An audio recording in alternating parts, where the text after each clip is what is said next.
Hi everyone, my name is Rodney Smith. I'm here with Board Game Geek, and I'm also here with Max and Bob of Laboratory Age. Yes. Right? Yeah, excellent. So you've got a game to show us here. Now this looks like it might be in prototype form, am I correct? It is. We're finishing up the artwork as we speak, and it'll be ready to get rolled out, hopefully by baseball playoff time. As you can see, this is a baseball game, so we kind of wanted to coordinate.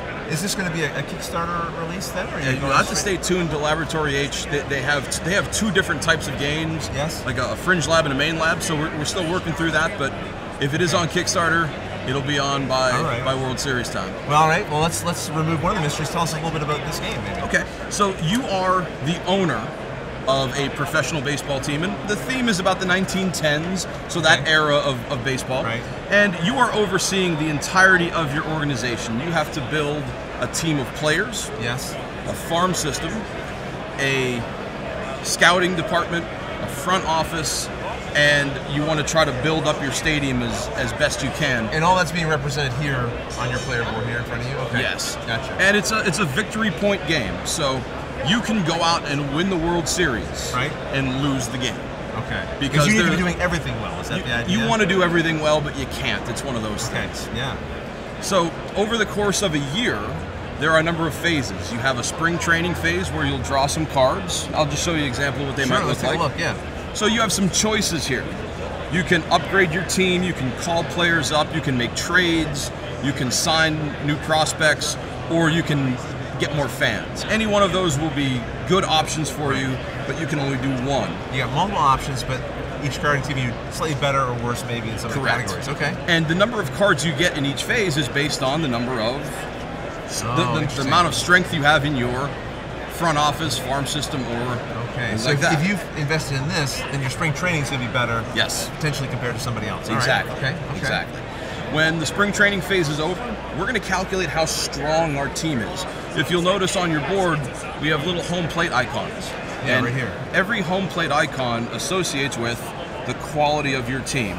So right now the quality of my team is 8. I think we had yours set up at 7, but it's at 6. It's fine. A little bit. Yeah. Okay. 6. Yeah. During the course of the season, then we're going to play 22 games against all of our opponents. Right. So if you and I are playing, because it could be a 2-player game, there's 6 other teams that are not involved, but we still interact against them. Like they have their own ratings that are calculated.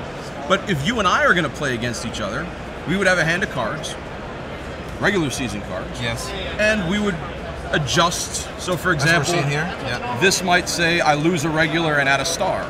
If I add a star player, that bumps me up to a quality of 9. Okay, right. Because I get another home plate.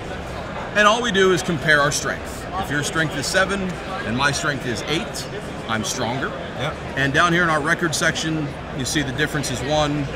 Your record is 12 and 10. So I would win 12 games and you would win 10. I see. We have a separate board that tracks the number of wins. And just like that, we played 22 games.